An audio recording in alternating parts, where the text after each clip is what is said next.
Maqaan TikTokii isaa maal inni sira?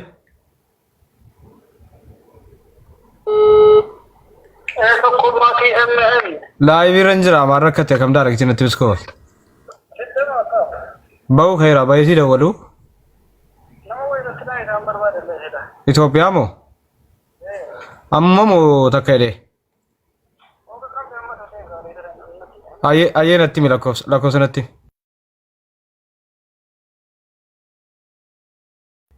Taap godhaa jiru ammasitti gaa'is taap godhaa. Kanaaf abbaa giddii dubbisaa warra akkasii kuni abbaa giddii dubbisaa jechuu barbaada. Ulfaa seeraan alaafaa jedhama miti akkasitti garuu seeraan ala miti garuu gara mucaa keessi guddise dhiira argatte.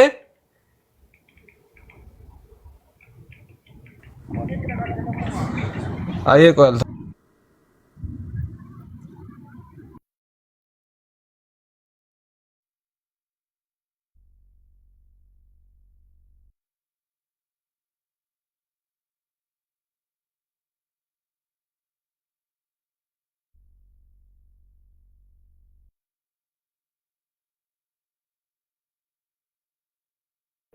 Taap godhaa ijoollee gaa'is.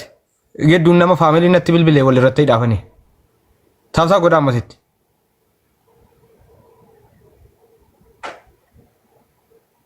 Jaabuu deebisaa hayaat jaabuu ammaa deebisi.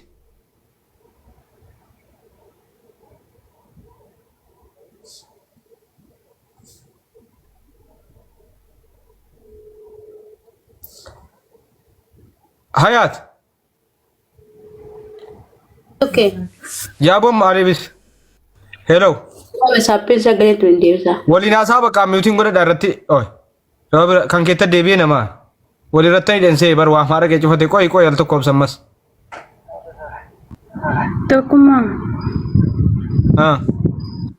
Adaraa dhaqo keessaa wasaappiidhaan si ergeera hundumaayyuu ilaalii eeggeeffadhu anumatti iyyuu murteessu rakkoon qabu anu nan adabama. Maa murteerii kan ture? Hin gaafanne dhaadhaa. Gaafadhuutii jechuudha si ergeera wasaappiidhaan. Maa inni maqaan tiiktookii gurbichaa ati mataan kana? Hin qabu ani tiiktookii Isaa waliin xabbaas namiti guyyuma tokkollee waa walii kennitaniittu daabboo. Lakki. Hin kennine?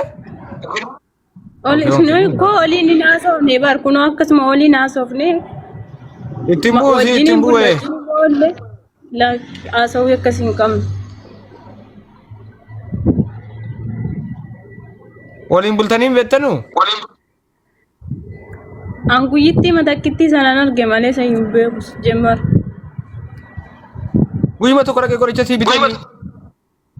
Gaafasuma qoricha naa bitee naa kennee sa'aatii Dubaayii sa'aatii 7tti hojii deemanii halkan sagalgalaa jechuudha giseen deemanii sa'aatii 8tiin dhukkubni na qabate isaa booda hospitaala na geessan malee woo tokko waan wajjin turre hin qabnu jechuun anatu ta'ee rakkina hundumaa sana natu fudhatee anarratti ta'ee ani waan subu qabu waan dhoksadhullee hin qabu waan matutti jiraachaa jira waan ta'eef dhuguma rabbi.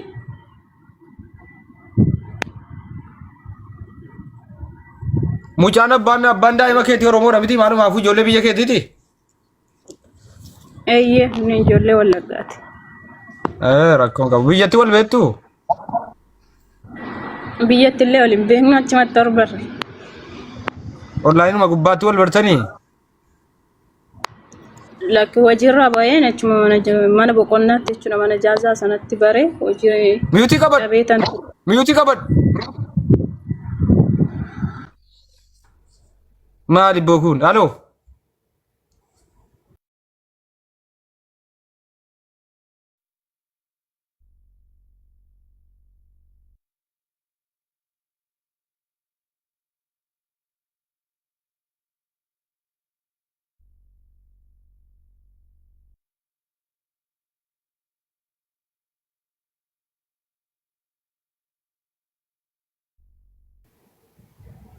Hello? Hello? Hello? Haji akkam? Jirta akkam maa bilbila kaaftee dhaggeeffattaa nama?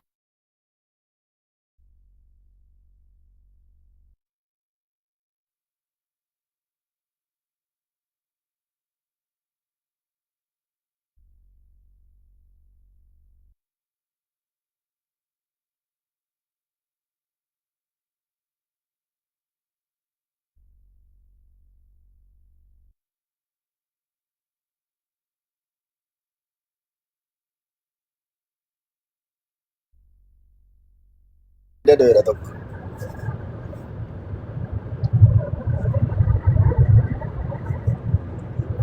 Waa tokko himumaa waan jiru jechuudha. Hojii qofaa warri barbaadan lakkoofsa warra faayilii jala jira. Uma feetan ajajachuu dandeessan. Waa galchuu ta'ee qodaa sinii fiduu ta'ee uma barbaada jechuudha. Lakkoofsa warra faayilii jala fudhattee waa saaf fedhan. Bas warra Dubaayii keessa jiru. Dhageessanitti warra keessanitti calaa.